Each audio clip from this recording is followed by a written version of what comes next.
Welcome to Generation Y, a podcast where hosts give startling theories, dive into forensic evidence, and share their bold opinions, hopefully leading you to form your own as you get to know the ins and outs of each case.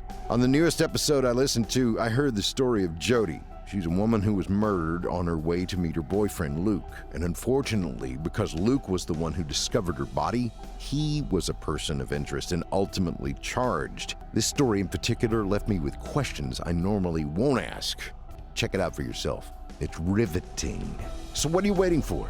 Listen to the Generation Y podcast on Amazon Music, Apple Podcasts, or listen 1 week early and ad-free by joining Wondery Plus in the Wondery app. Wondery.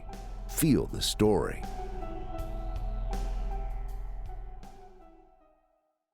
This episode is brought to you by the Wild Ideas Worth Living podcast, an REI Co-op Studios production.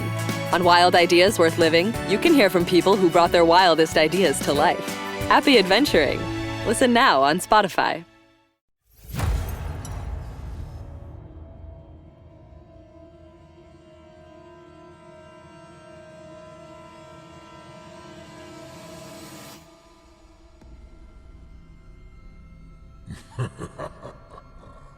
Good evening.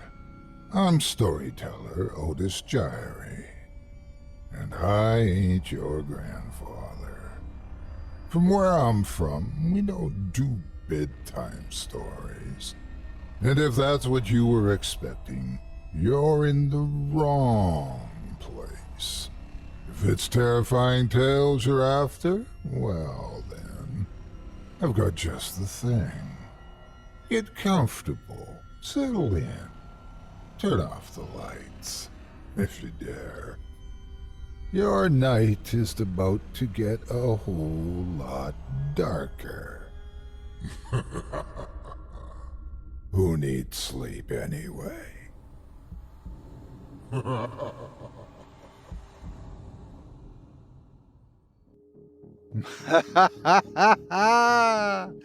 Good evening. You're listening to Scary Stories Told in the Dark. Welcome to Season 9, Episode 9. I'm your host, Otis Gyrie, and in this episode, I'll be performing 4 tales to terrify you, courtesy of author T.J. Lee, about cryptic collectors, insidious invaders, mysterious messages, and gluttonous grottos. You're listening to the standard edition of tonight's program, which contains the first 2 spine-tingling stories. If you'd like to show your support and enjoy an extended version of this and other episodes with twice the terror, visit simplyscarypodcast.com and click Patrons in the upper menu to sign up today. Thank you for your support. Now, it's time to take a walk together down the moonlit trail. So, lock your doors, turn your lights down low, and settle in. The show is about to begin.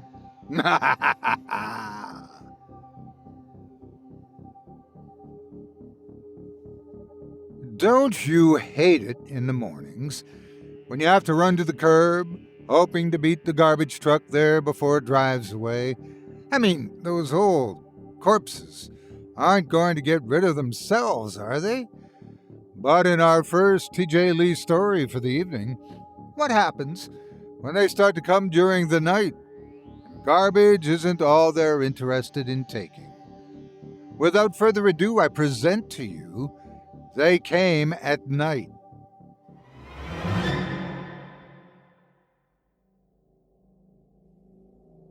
Why did the garbage men start coming in the dead of night? Does anyone know? I've been losing an average of 30 minutes of sleep every night for the past 10 days. Now I'm down to a paltry 4 hours and 30 minutes. My walls are beginning to shift and my vision is blurring. I have to focus. I need to focus. Someone out there has to know. Does anyone know why the garbage collectors have switched to the night shift? Even asking it sends shivers down my spine. It's late, and soon I'll hear them turn up to collect. I can't sleep upstairs anymore, not where they can see me.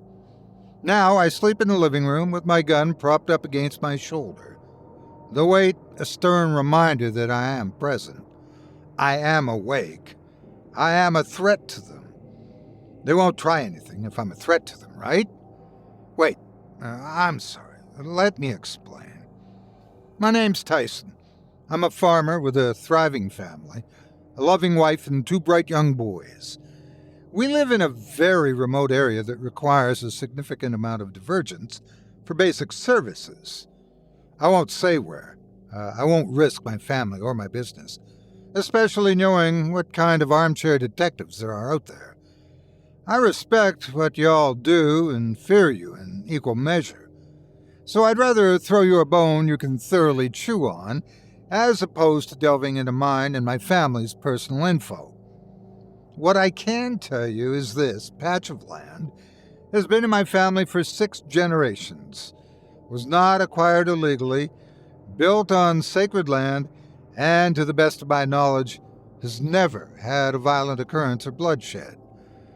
We're normal, hardworking folk who have always tried to do right, which makes what's going on here all the more difficult to understand, to quantify and reason with when the basic logic gives way. I hear you. You're undoubtedly scratching your heads and asking, why are garbage collectors such an issue? And I don't blame you. I'll get to that. Something shifted by the gates. No sound. Can't be the garbage men. You hear them a mile off. They're not subtle about making their presence known. The first night they turned up was so startling that I honest to God thought we were being robbed by the most unprofessional thieves this part of the world has ever birthed. Rambunctious, loud, and borderline jovial in their candor. It was always the same, each and every time. The sounds of the huge mechanical vehicle roaring as it drove up my dirt road, crushing twigs and kicking up dirt as it ground to a stop by the gates some 50 feet from my front door. 2 thuds, boots hitting the ground, stumbling over to the main gate where our trash was left for the garbage men on a Tuesday. Usually a couple of surly men got out, grunted, and hauled ass out of the area as soon as possible. These 2 couldn't have been happier to be there from the sounds of things. Young men, smiles almost visible in their tone. This the one, Bill? Looks ready to me. Reckon it is, Jeff. Let's get her done. A laugh, a high five, the sounds of something being dragged, then thrown into the truck before they'd back out of the driveway and go off into the night. Unusual, right? My wife and kids certainly thought so, especially when the trash was still there the next morning. Maybe there were some weird kids pulling a prank, my wife, Lucy, remarked, taking a sip from her coffee and glancing nervously at the window. I think she was saying it more for our boys' benefit than our own. I nodded and ushered them away from the windows, told them to go play. The next night it happened again. Not at a specific time so much as that dead-of-night period between 1 a.m. and 3 a.m. when the world falls totally silent around you. None of our animals made a peep during that time frame, nor did we dare to, because when we heard them roll up again, we were paralyzed with fear. It took a few minutes to realize it, but when I looked to my wife, and she returned my fearful glance with a wide-eyed stare and a nod, we scooped up the boys and huddled in our bed. The exact same sounds, the exact same timed footsteps, the exact same conversation. We heard them drag something wet into the truck before leaving after maybe 15 minutes. My younger boy, Jace, was always anxious, and hearing this uncanny valley stuff at his age sent him into a panic attack. We spent the remaining time soothing him while my older son, Travis, took to peering through the window with me. Our pig pen, that lay some 40 feet to the right of the house, had the door ripped off the hinges and a blood trail leading from the entrance all the way to the farm gates where the garbage men had been. When we mustered up the courage to inspect further, The pigs were silent, unmoving, and staring at the long dirt road that led away from our home. The tall trees that littered our farm were looming overhead, as if to silence them from telling what they'd seen. We tried calling the city council to complain, but they were as perplexed as we were, and said trash pickup day was still Tuesday, and that since it was only Sunday, we weren't due. They advised we file a complaint with the police for trespassers, but that yielded absolutely nothing. In the meantime, things escalated. Night 3 brought us the same routine, same sounds. Even after we'd taken to putting a lock on the pig pen, they still took one, this time making sure to leave a small pile of viscera behind, perhaps as a warning. We elected to put the animals in the barn and deadbolted, hoping the pranksters would get the message and perhaps get bored. I ordered a CCTV camera, but with my location being so out of the way, it was going to take time to arrive, and I wasn't about to stand in my window with a camera pointed out at some weirdos. We didn't consider the consequences of this defiance. It was night 5. The boys were sleeping in our room, and like clockwork, they showed up and pulled me from what little sleep I was getting, my wife soon after. Silently, goosebumps raised on our skin and a chill in our bones. We strained our ears against the open window, hoping to hear their frustration and subsequent decision to leave. The routine continued until Jeff spoke to Bill. The moment they opened their mouths, I knew something was horribly wrong. "This the one, Bill? Looks locked to me." "I reckon it is, Jeff." "Let's pay him a visit." They rattled our front doorknob and politely knocked on the door. 5 rhythmic knocks, 5 seconds of silence, 5 more aggressive knocks. I bolted downstairs and grabbed my rifle, keeping the lights off, but my aim was focused on them. Adrenaline pushed fear aside, if only to defend my family. "I don't know who you are, but you've been coming onto my property unannounced, and I ain't standing for it no more." I pulled back on the bolt, and the sound filled the room. "You got 3 seconds to turn in your heel, or I'm firing." My eyes adjusted to the front door, and in the darkness, 2 shapes stood behind my door, shrouded by the shadow of the night. They were tall, with thin legs and bizarre movements, like they were swaying in place. Those 3 seconds felt like an eternity. 1.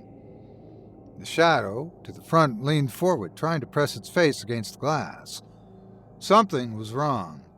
2. It moved away and trapped the letterbox, testing if it opened up. When it did, it held it open and spoke as the second shadow stepped closer. 3 never came. Instead, I backed away out of terror and barricaded our room, unable to speak. It repeated my last words back at me, exact same pitch, exact same tone. But something was off about it. Like hearing your own voice played back through old speakers. You sense an eeriness to it. As I'd instinctively taken steps back, however, the other one spoke.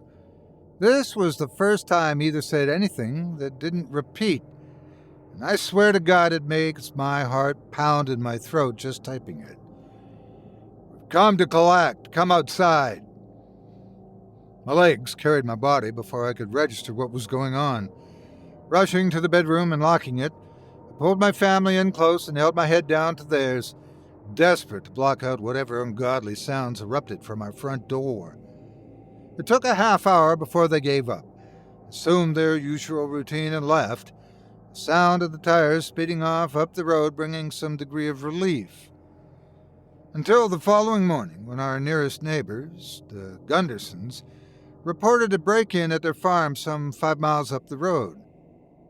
The perpetrators had smashed through the gate, entered the barn, and done such violent acts to their cattle that of the 10 that had been attacked and mutilated, only 2 survived and were immediately put out of their misery by the patriarch, Ted. "You've been having problems with these sons of bitches too, Ty?" he bellowed down the phone once I began retelling our sleepless events. Sound like hell and probably look worse than the cows at this point.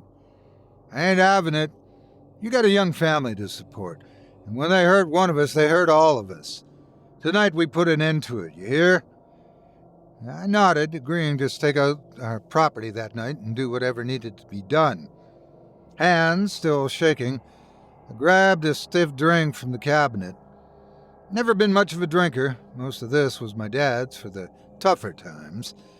But if times weren't tough now, I don't know when they would be. Ted rolled up around 11 p.m. The wife and kids were asleep, and we talked in the living room for a while, mainly discussing how the harvest had gone and what we could do to protect our livelihoods in this day and age.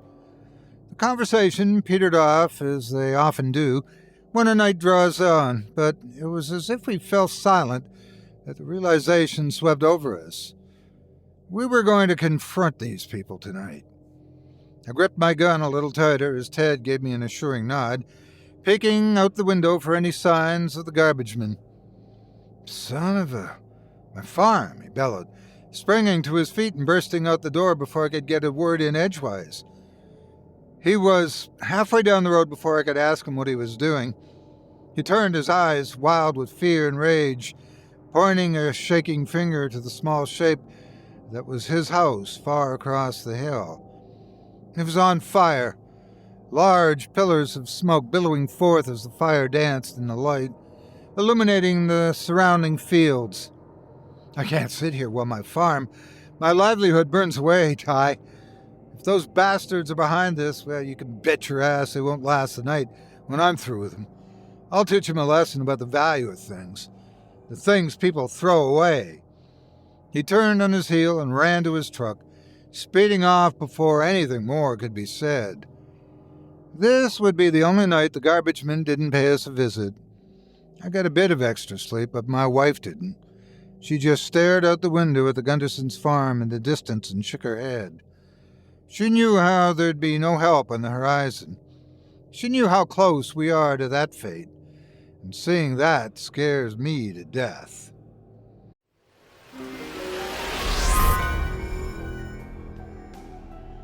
This episode is proudly brought to you by Generation Y from Wondery.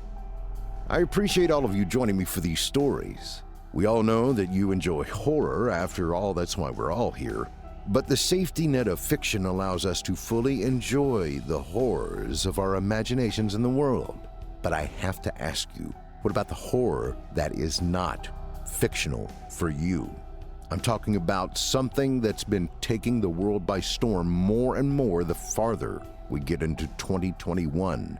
The deep and riveting world of true crime and unsolved cases.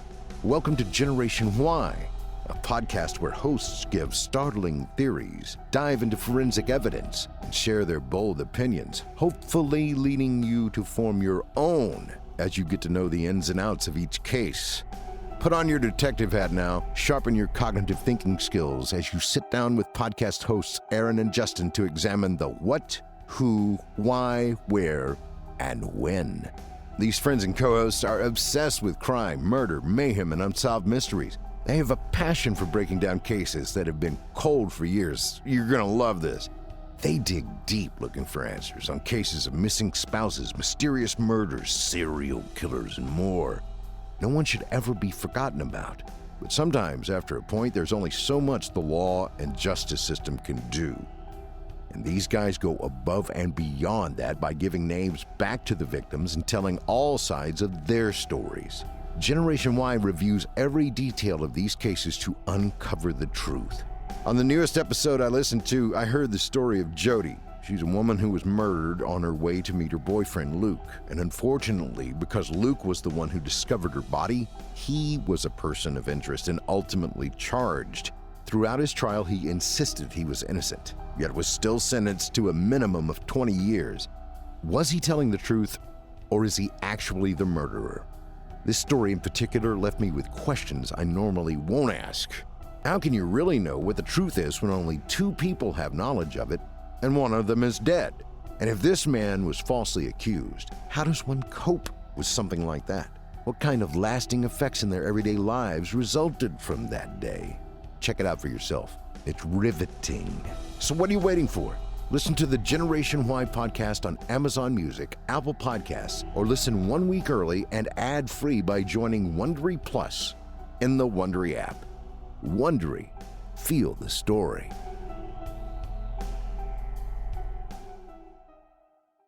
Angie's List is now Angie, and getting your to-do list done just got easier.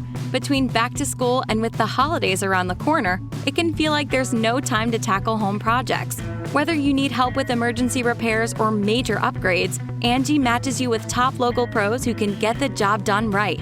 Browse reviews, see upfront pricing, and instantly book hundreds of projects. Save time for what matters most. Book your next project at Angie.com. That's ANGI.com. The eighth night. They arrived with no sound of vehicles, no grand build-up to the crescendo of their routine. They whistled softly, as if calling an animal, patient in their calls as they scraped something around in the dirt. I was crippled by fear and could not dream of facing them. I looked around in the dark and saw my wife was still asleep, my eldest snoring in the corner, but my youngest was wide awake and transfixed, and staring at the window outlooking our driveway, reaching out to open it. I leaped out of the bed and was just about to tackle him away. The shock of such a violent affair sent him into a panic attack as the entire family snapped awake in a frenzy, shouting over one another as he cried uncontrollably. "This has got to stop, Tyson. We can't do this anymore. We can't live like this." Lucy was exhausted, her eyes barely open and her teeth chattering. In the moment of silence between us, the whistling started again, almost mocking in its turn if it weren't for the sinister giggling behind it. "Shut up! Shut up and leave us alone!" she screamed, walking toward that same window. It took everything I had to hold her back as she fell to pieces in my arms. My entire family crippled by nerves and a lack of sleep. It was only when one voice cut the air that the final night's events were set in motion. The things people throw away.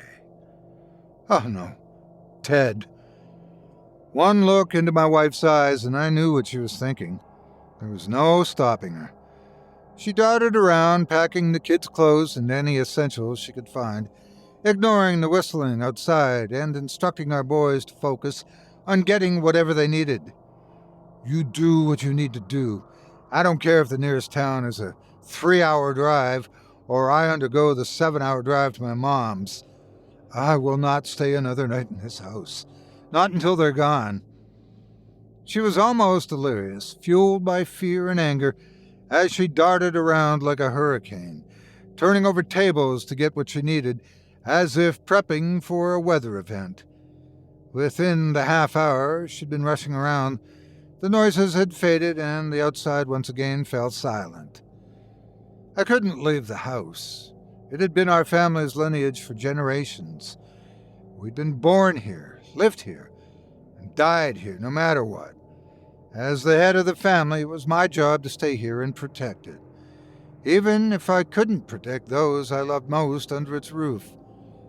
She waited another hour before getting in the car and leaving, kissing me with all the passion she had when we first met. I told Jace he had to be strong and that he'd one day conquer his fears because I believed in him. I told Travis that, as the eldest, he needed to protect them like his life depended on it. Then, just like that, I waved them goodbye and promised I'd join them at their mother-in-law's when this was over.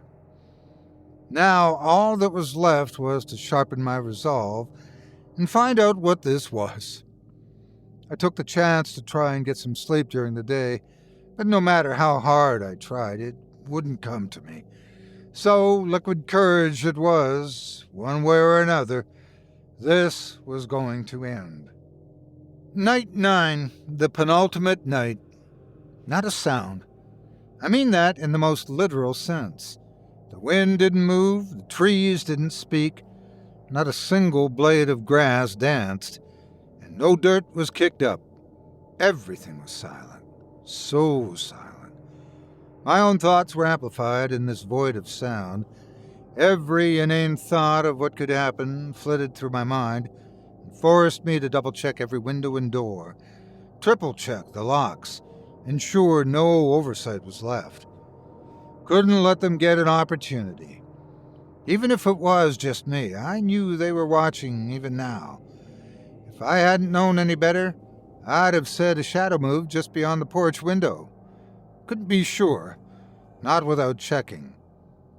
I thought they were biding their time, keeping me on edge, and making sure I knew they could step in whenever they wanted and do as they pleased. But I kept my nerve. I resisted the urge to bolt to the truck.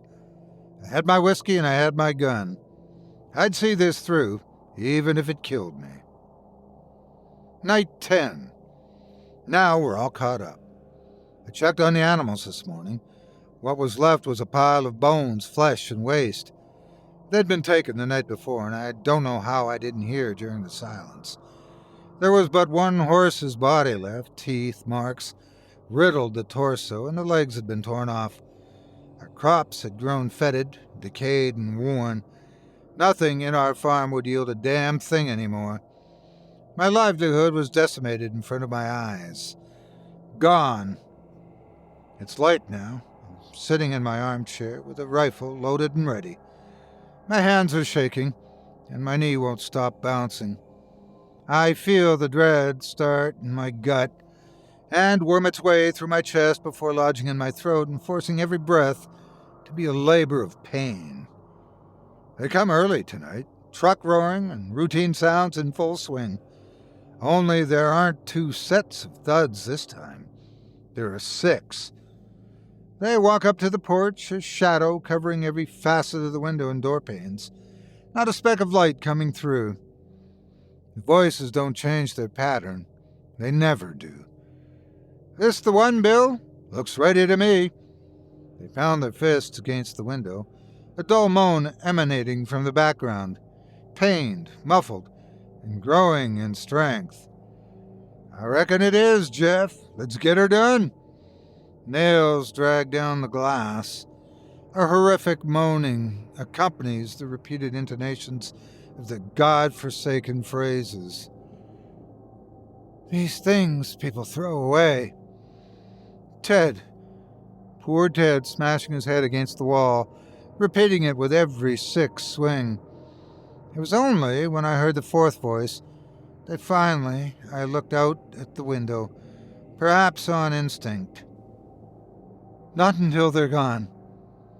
My Lucy. My sweet Lucy calling to me. I can't begin to tell you what I saw when I pulled back the curtains for just a split second. But every forbidden aspect of it is burned into my brain, and it will not leave me even as I shut my eyes from the surrounding chorus of madness. My kids, my own kids, are now saying they've come to collect, that I must come outside. That whistle has come back. It's almost soothing. I can't bear to do this on my own. I can't live with that image in my skull anymore. I miss my wife. I miss my kids. I miss sleeping soundly at night. What if it's them out there? What if they really just want me to get help? And my own sick mind has put me in such a state that I'm here, asking you for help on something that is, at its core, truly simple? I'm going to put down the laptop and open the door. I have to know. I have to. Why did the garbage men start coming in the dead of night? Does anyone know?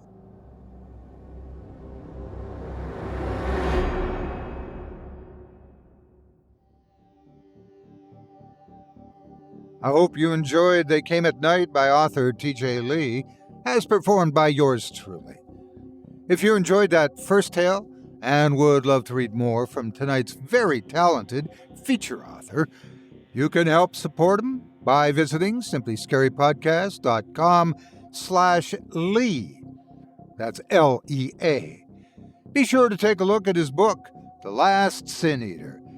Seems there's a lot more than fish and sturgeon, and not all of it pretty either. If you decide to stop by his profile, please leave TJ a kind word and let him know you heard about him here on this show and that Otis Gyrie sent you. It would mean a lot to both me and him. Thanks again for your support of this program and of tonight's featured author. Maybe he should have told whoever was on the other side of that door that the only item left on the curb should be taken. After all, nobody throws out a perfectly good family and neighbor just like that.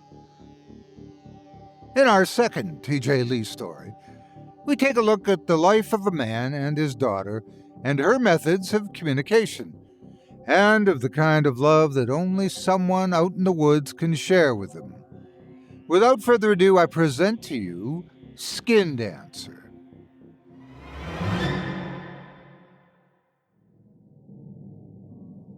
A foreword from compendium owner Madame Nell Lockwood. It starts with a rhythmic tap. It ends when your joints go snap. That's the nature and danger of the skin dancer. Nobody knows where they came from, only that they've always been there. First through town rumors, then hushed voices, and finally only through the lens of the certified insane. I myself once heard the enticing thralls of a skin dancer outside my study window. I dared not look upon it, instead sending out my manservant, Manfred, to investigate. He did not return. I took it upon myself to then board up my home and ignore all contact for 6 months. It was lonely, but I think I starved the bugger out.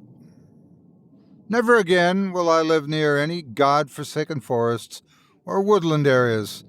Too many bugs and far too many things I don't fully understand yet. Skin dancers are the worst kind of creature, one that preys on children. If you see something dancing in the woods, for the love of whatever deity or elder one you worship, vacate where you live and never return. It owns that home now. It was always hard for my wife and me to see our daughter's attempts to communicate always end in frustration and tears. Camille had been born with Alilia, a form of speech delay that the experts assured us she would outgrow as she got older. But there we were, 7 years later, and unable to even hear how our daughter's day went without it turning into slammed doors. I can't begin to tell you how many times I convinced myself it was somehow my fault that my DNA was what had corrupted our girl. My wife, Teresa, took it harder. Being unable to communicate with her own child fractured her badly, leading to her spending the daylight hours drinking and her evenings pacing the hallways, trying to figure out methods for Camille to converse, failing to understand that support was needed more than constant solutions. I've done everything in my power to make my family more comfortable in those formative years of Camille's life. I moved us across the country when Camille was in the first grade because her school was ill-equipped for someone who was mute, and she was unable to make friends. I enrolled her in a specialist school to help bolster her skills, and even changed jobs to accommodate her schedule more easily. Our new home was situated in a beautiful suburban area with a sprawling backyard that connected to the woods. Camille loved adventuring and exploring, so I hoped this would bring her out of her shell. Deep down, I just wanted her to know in any way possible that I was doing the best for her as her father.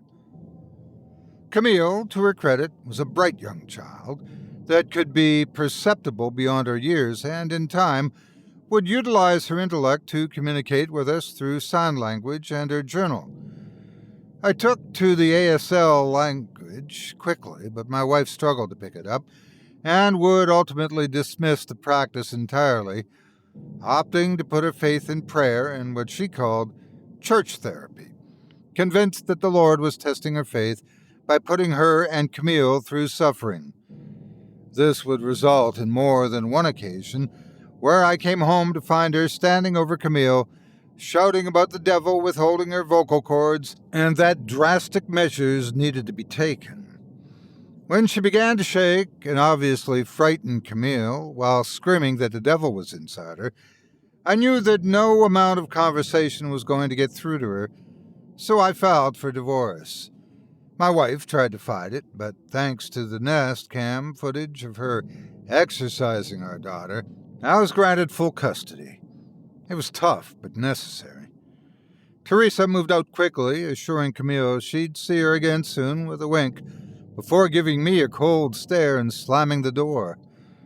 I stood there for a moment as I watched the woman I loved leaving our home in Maine, and the life we'd built before I felt a small tug at my sleeve as Camille stared up at me, her auburn hair tied up in space buns and her big blue eyes piercing my soul. I felt myself welling up, but I sat down with her and began signing. Mom and I have had to take some time apart, baby.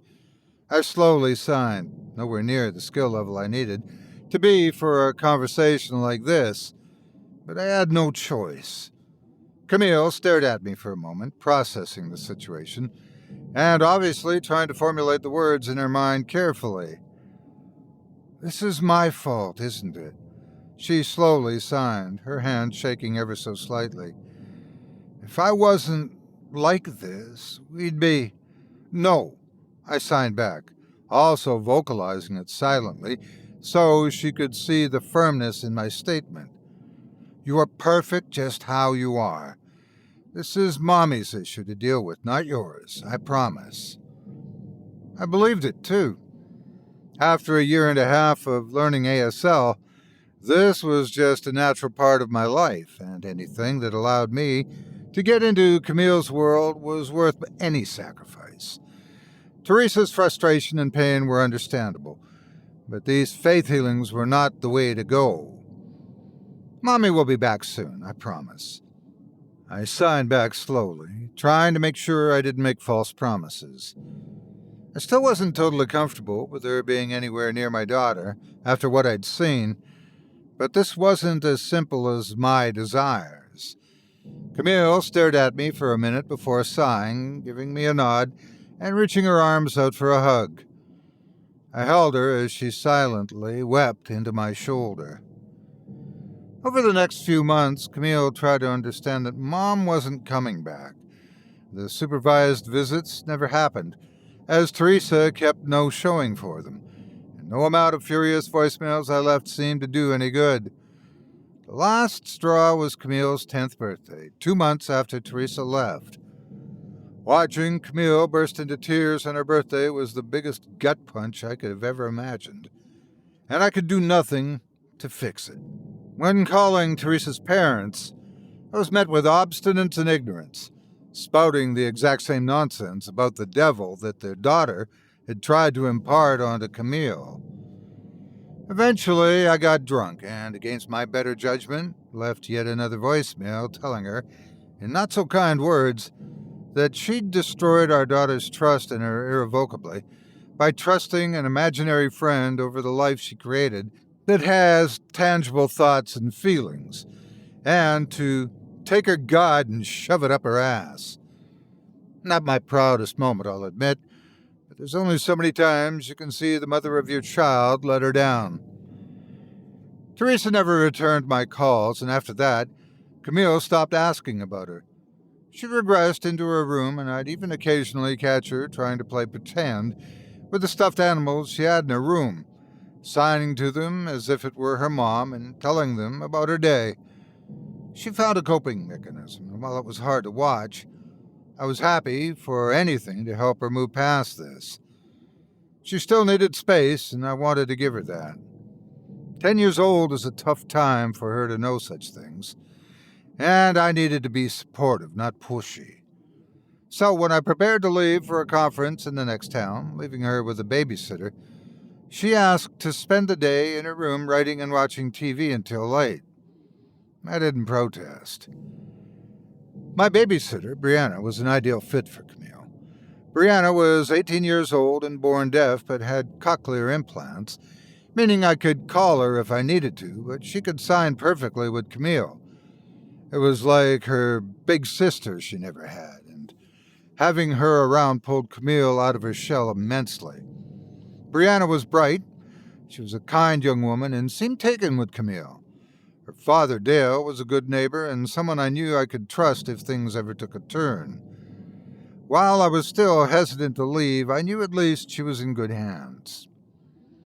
Boom. And there it is. Wireless on the most reliable network nationwide. That's cool. But with my wireless, I get unlimited for just $30. Impressive. But does yours have 5G included? Of course. And my wireless saves me $400 a year. That's because you all have Xfinity Mobile with your internet. It's wireless so good, it keeps one-upping itself. $30 per line per month. Taxes and fees extra. Compares pricing of top carriers. Xfinity Internet required. Reduced speeds after 20 gigabits of usage per line. Most reliable based on root metrics. US report. Results vary. Not an endorsement. This episode is brought to you by Shell. From the time you get up to the time you wrap up, there's a lot to do. So at Shell, get 3 things done at once. Fill up with Shell V-Power Nitro Plus Premium Gasoline to help keep your engine running like new. Then save with fuel rewards and in-store rewards when you get gas and snacks. Make the most of the stop you need to make with Shell. In engines that continuously use Shell V-Power Nitro Plus Premium Gasoline. This episode is brought to you by Off the Eaten Path. You're hungry for adventure, so try a snack that satisfies your curiosity and your appetite. Off the Eaten Path Veggie Crisps and Chickpea Veggie Crisps are bursting with flavor and texture, designed to take your taste buds on a journey.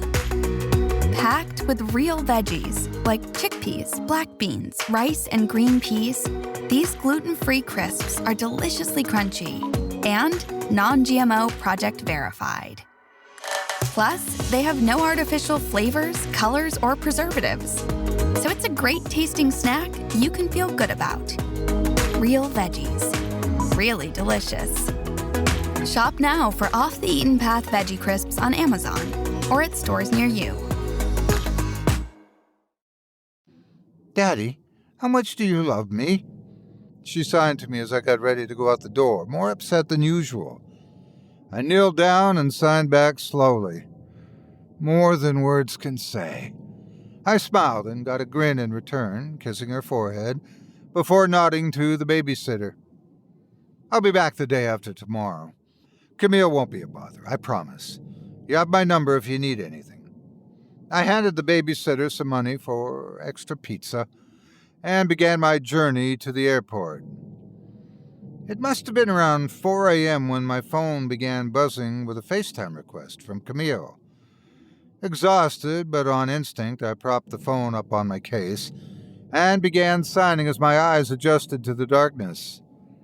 "Baby, it's very late. Is everything okay?"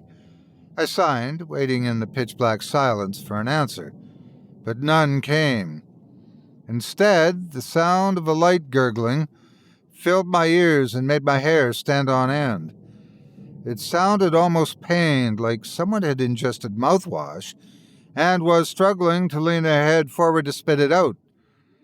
I snapped awake and stared at the black screen, but I could barely make out the shape moving in front of me, the pixels giving way as it flexed and bent around the screen. Fear beginning to grip me, I signed again as I heard a tapping accompanying the gurgling. "Camille, if you can see me, I need you to show me, baby, or I'm going to call the police." I signed back, the tapping repeating the rhythm as the shape still moved. A car passed by the curtain to my daughter's room, and I saw what was dancing on the screen. My muscles cramped up, and I reached for the phone by my bedside, immediately calling the babysitter. She was disheveled, almost emaciated, and looked nearly completely naked save for a ragged white cloth covering her chest and hips. Her skin was ripped, and wounds were openly bleeding down her body. Some were oozing black blood, while others seeped as if they were pustules. Her face was almost completely obscured by thick matted hair that ran down her face and covered all but her mouth. Her head jerked in an upwards fashion. Her body moved in an unnatural way, the cadence of her taps coming from what I could only assume were her joints, snapping around as she maneuvered in my daughter's bedroom. It was just a few seconds, but it will stay with me for the rest of my life. No sooner had the image faded back into the near darkness, the babysitter picked up the phone, sleepily answering. Mr. Watson, what is it? Brianna, someone's in the house. They're in Camille's room. I need you to get to your dad's. He's got a gun. Get him to go back into the house, now. I'll call the police, okay? There was a long pause, longer than I would have liked in this situation, before Brianna, now more alert, answered quickly. Mr. Watson, Camille is asleep next to me on the couch. We watched movies all night. I'll get her up and do what you say, okay? The sounds of Brianna picking up Camille and taking her to the door filled me with some degree of relief. Over the next few minutes, she found her dad, and they ventured back over to the house, gun in hand. On my phone, I could still see the darkened shape moving and gurgling as I heard footsteps echoing up toward Camille's room. But as soon as they turned on the light, there was no figure dancing on the screen. Instead of relief, however, I felt dread, because there were two things in that room that set me on my journey home a day early and began the waking nightmare I live with to this day.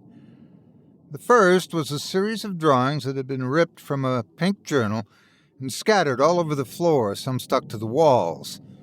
While they weren't easy to make out on the phone, my neighbor Dale described some of them as drawings of a thin woman covered in sores, always in different poses in each photo, like a dance of sorts. The second was far more chilling, and was the primary reason I got straight into my car and drove home. The window behind the dancing figure was broken. Glass was strewn across the yard, with the trail leading to the woods connected to our backyard. The next couple of days were punctuated by concerned calls to family members, grateful talks with the neighbor, and angry voicemails left with the police after they said there wasn't much to do beyond put locks on your windows and we'll patrol when we can. I sat down with Camille when things died down and tried to ask her about the journal, but she was unusually defensive and almost frightened to discuss whatever she'd written in there. You know, whatever you wrote, no matter how mean it is about me or Mom, I won't be upset. I signed to her, hoping to reassure her. I'll understand if you're mad and need to say those things. But Camille didn't write negative things about either one of us. In fact, she didn't write anything at all about us. After a few minutes of silence, Camille looked around the living room and signed back shakily. She came to me 6 days after Mom left. She looked just like Mom, but dirtier. She couldn't talk, and she struggled to understand me when I signed, so it took some time to understand each other, she began. Every sign held such hesitation, and I could do nothing but watch. Those first nights were short meetings. She would appear in the corner, her legs would move weird, and she'd never walk anywhere, always this kind of shuffle, I guess. She'd get close to my bed, her hand would reach out to touch my forehead, but she'd stop and shuffle quickly to my window, pointing at the forest before making that sound and leaving. She looked at me almost shamefully as she stopped.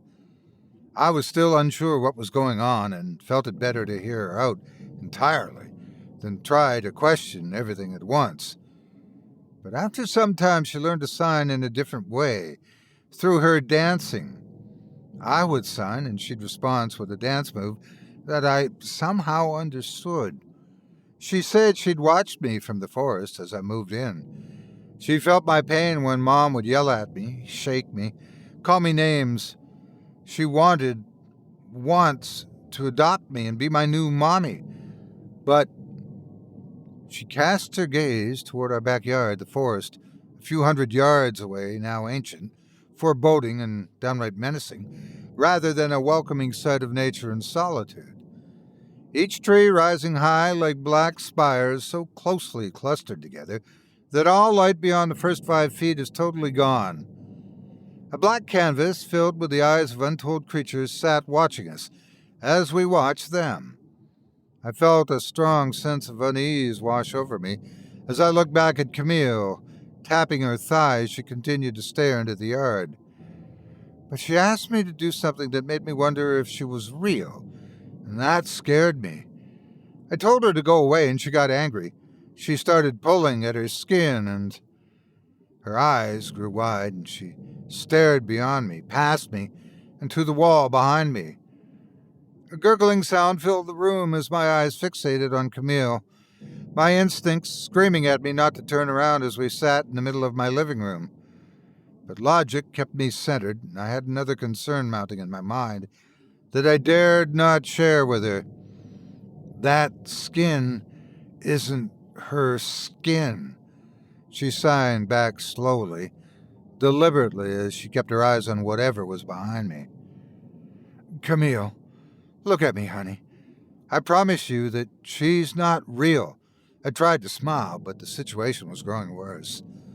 Camille began shaking as her signs got faster and her lip trembled. She came from the pit.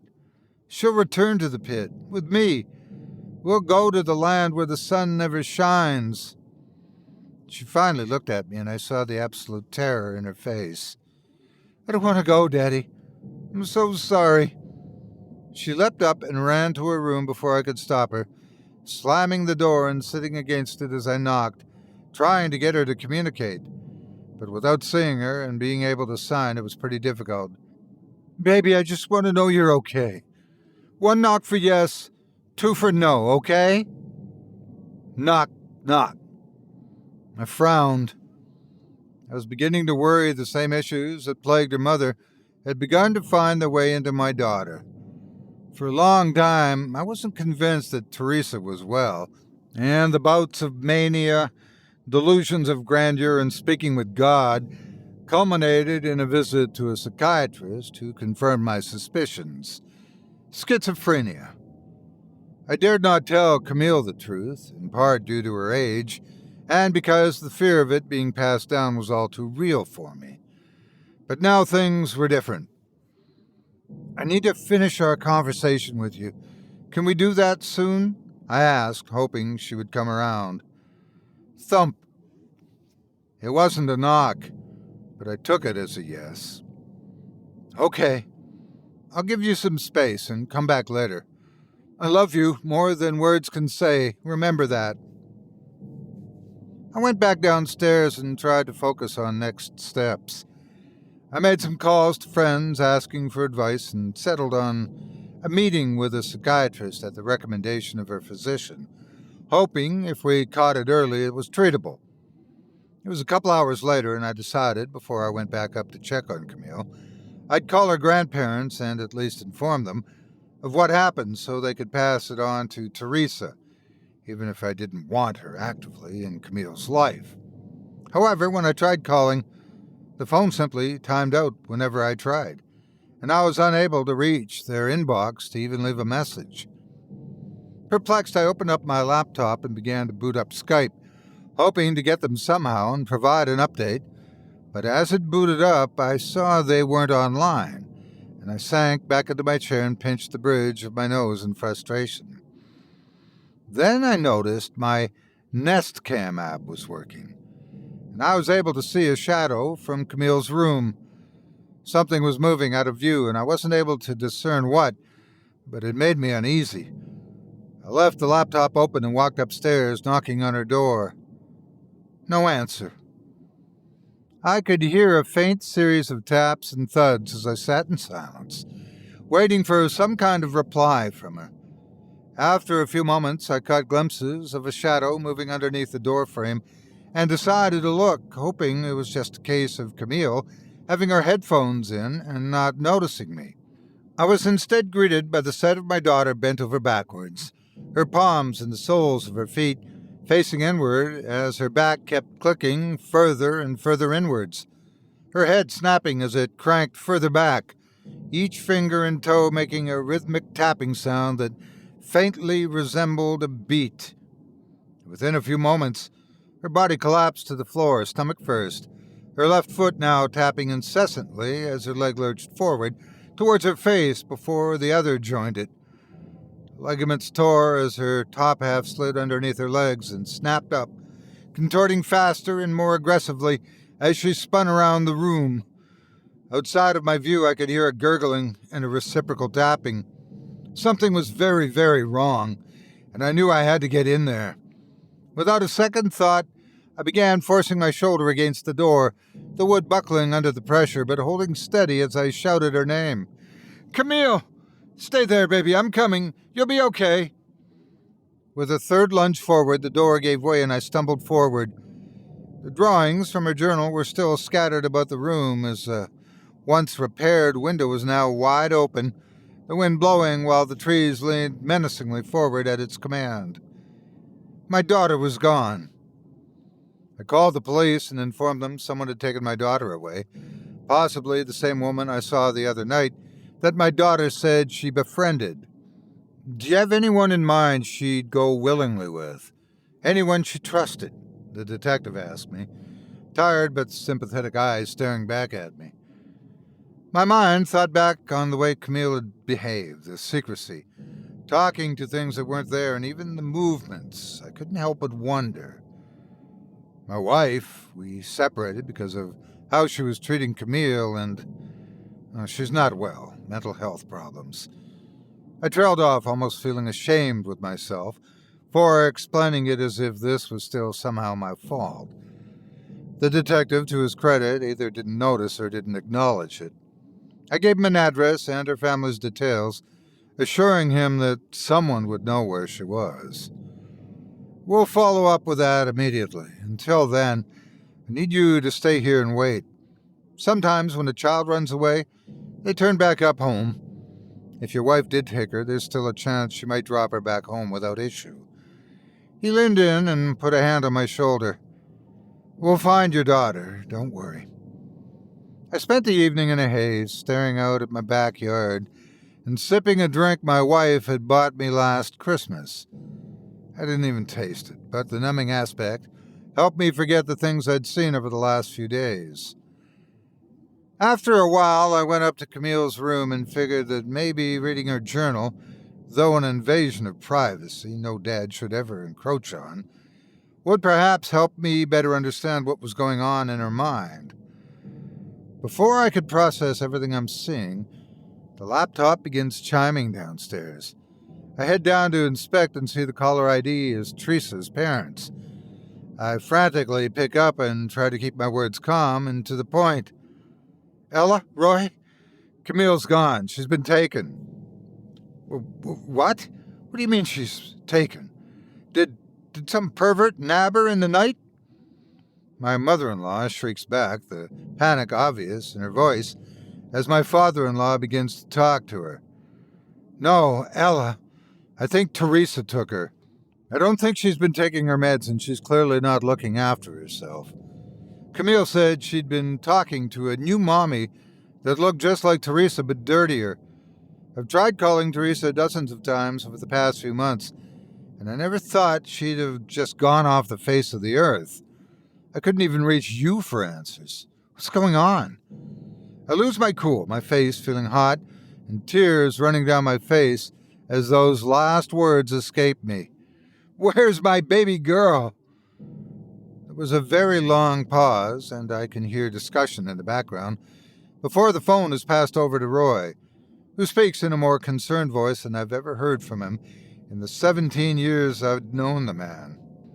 "Paul, Teresa was committed 60 days ago for trying to stab a postal worker. She thought he was the devil in disguise and that it was her duty to carry out God's will. She said she'd heard God talking to her through the toaster." He trailed off, the pain in his voice too sincere to be deception. "We didn't tell you because, well, we didn't know how. We wanted to, honest we did. But letting our little Cammy know her mom had just gone crazy, it didn't sit right with us. And we were hoping she'd be better soon and this could go behind us." My hands were balling into fists, and I could feel the nails digging into my flesh so intensely that the blood was dripping down my fingers. We didn't want to ruin her chances of ever seeing her daughter again. You understand, don't you? No, Roy, I don't. My baby is out there with a stranger, and I just told the police it was the person she thinks is her mom. Do you have any idea what this means? Now, We can talk about this later. What we need to do now is focus on, well, I slammed the laptop shut and immediately called the detective, leaving him a frantic voicemail as I step out to go to my neighbor's, the cold night air hitting me in the face as I push forward. Dale, you got that automatic shotgun? I ask him, stone-faced and probably smelling of booze. Yeah, I do. Paul, you gotta let the detectives do their job. They can't do it quick enough, trust me, Dale. I stare at him, knowing full well how bad this looks. I need the gun now. Dale shuffles awkwardly on the porch step, taking in the situation in front of him. Paul, if they don't find anything tonight, I'll go with you myself tomorrow. But for now, you need to wait. He looks at me with sympathy, hoping to quell my anger. Dale, what would you do if it was your daughter in those woods? I ask him coldly, not averting my eyes even when he looks away. He doesn't reply.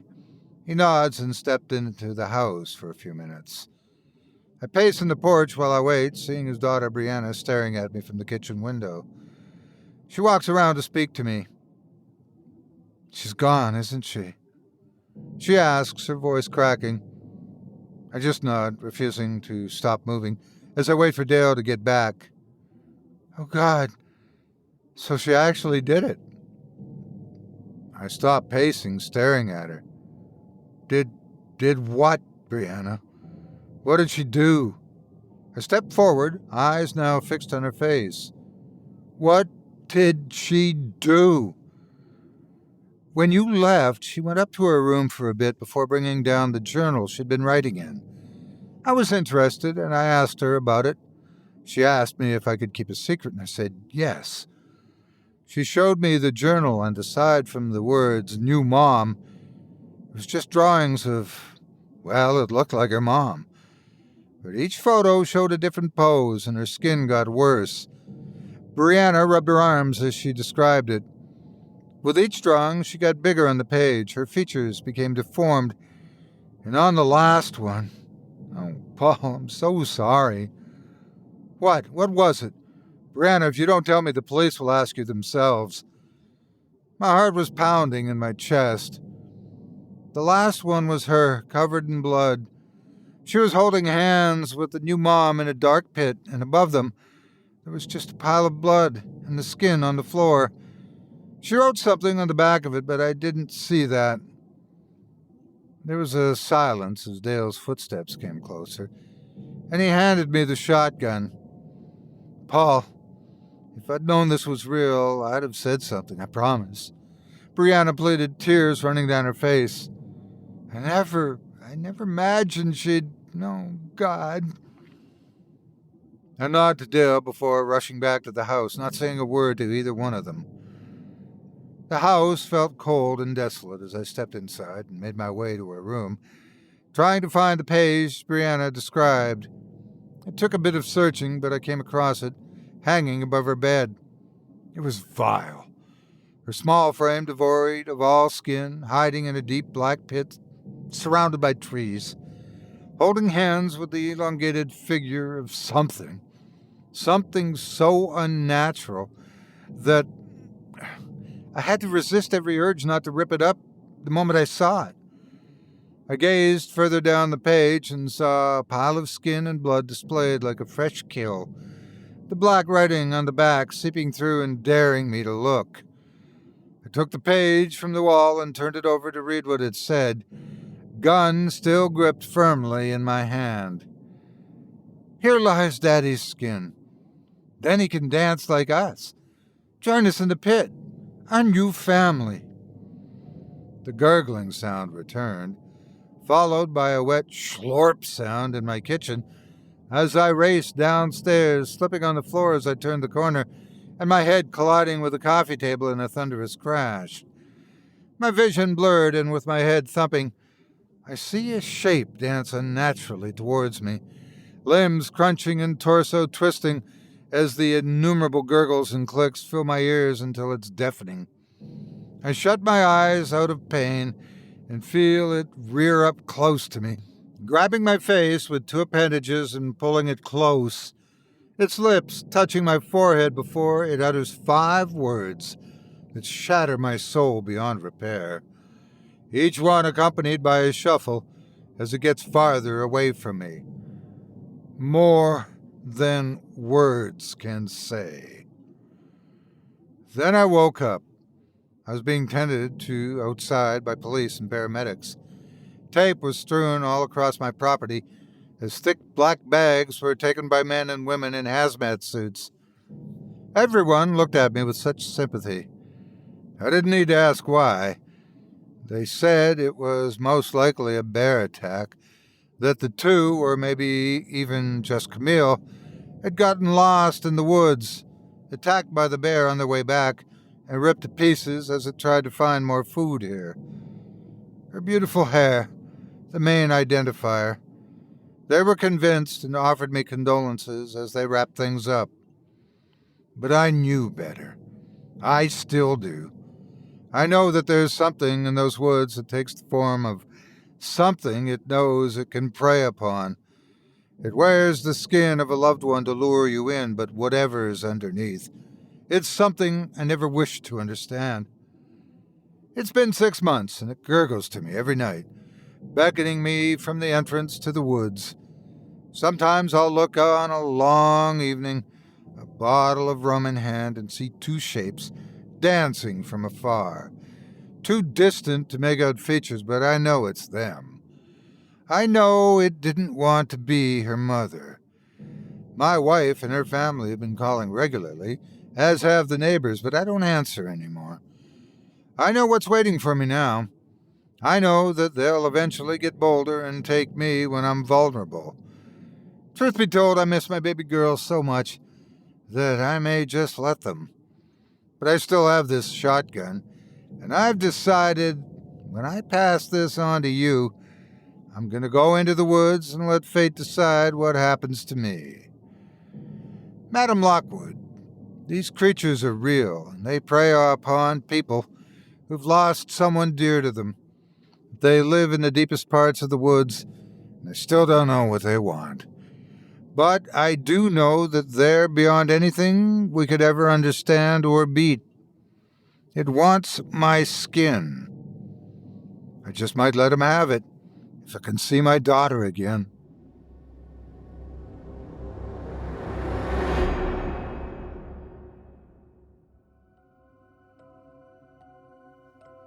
I hope you enjoyed Skin Dancer by author T.J. Lee, as performed by yours truly.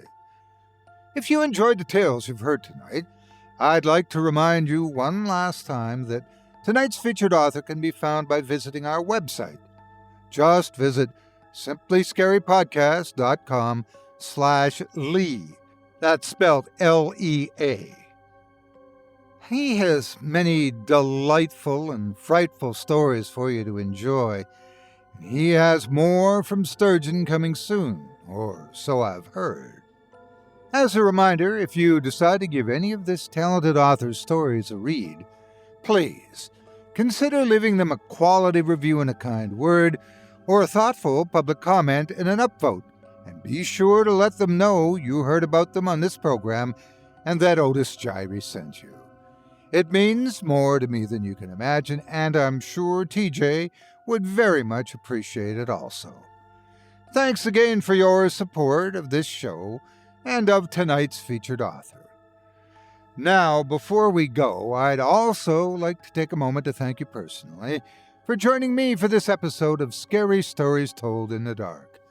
If you enjoyed what you've heard on today's program, please take a moment to stop by our iTunes page or wherever else you listen to your favorite podcasts and leave us a 5-star review and a kind word. It makes a huge difference and would mean a lot to us. If you'd like to hear a premium extended version of tonight's and all of our other episodes, featuring Twice the Terror, visit simplyscarypodcast.com today and click the Patrons link in the menu at the top of the screen. You'll find yourself at chillingtalesfordarknights.com, where you can purchase season passes for this podcast and our other quality storytelling programs. Or become a patron for as little as $5 per month, and get access to our entire audio archive dating back to 2012, all of it ad-free. If you happen to use Facebook, Twitter, Instagram, or YouTube, you can follow and subscribe to Chilling Tales for Dark Nights there, where you'll get all of our latest updates and new releases, and have the chance to interact with us each and every week. You can subscribe to me on YouTube as well at the Otis Gyrie channel, where you'll find new releases of my series, Horror Storytime, dating back to 2014. And you can find me on Facebook, Twitter, and Instagram too. Just search for Otis Gyrie. Until next week, stay spooky and get some rest and sleep. If you can.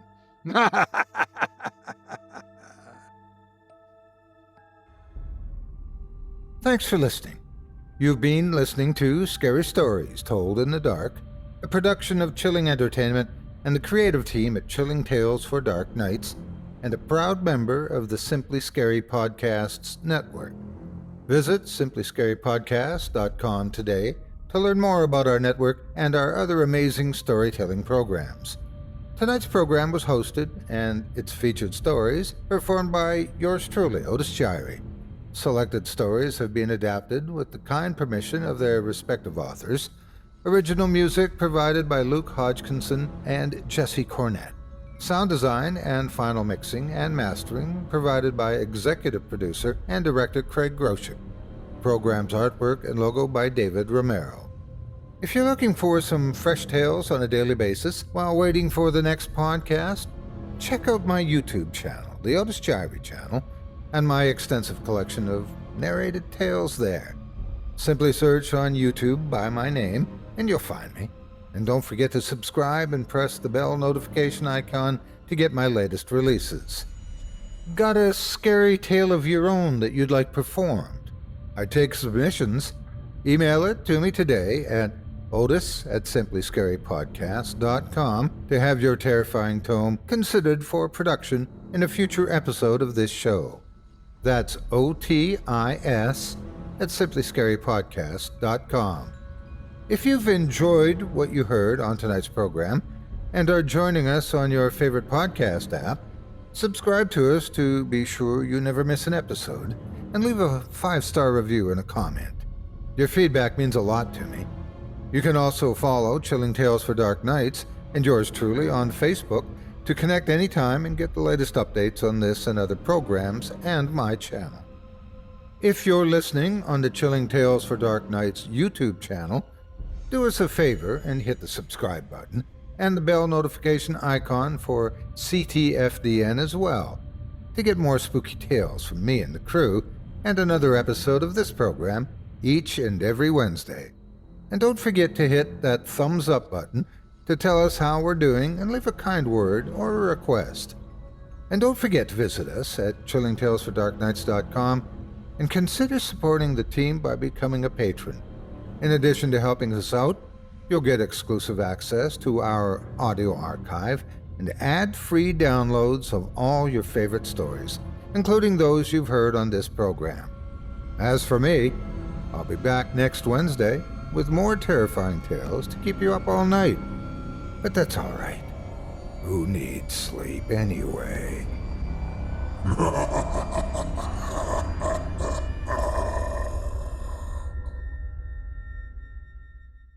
Angie's List is now Angie, and caring for your home just got easier. Whether you need help with routine maintenance or a dream remodel, Angie makes it easy to see reviews, compare quotes, and connect with top local pros who can get the job done right. Plus, you can see upfront pricing and instantly book hundreds of projects. No phone tag, just the work you need done at a time that works for you. Angie's got your to-do list covered from start to finish. Book your next home project today at Angie.com. That's ANGI.com. At T-Mobile, we believe in putting people first by treating them right. So we've upped the benefits without upping the price. With Magenta Max, you get our best plan for 5G with unlimited premium data that can't slow down based on how much smartphone data you use. Plus, you'll pay zero cost to switch. And bring your phone. We'll pay it off up to $800. Only at T-Mobile. Capable device required for 5G. Activate up to 4K or video streams at 480p. 40 gigs high-speed tethering. Up to $800 via virtual prepaid card. Allow 15 days. Support charges waived. See details at T-Mobile.com.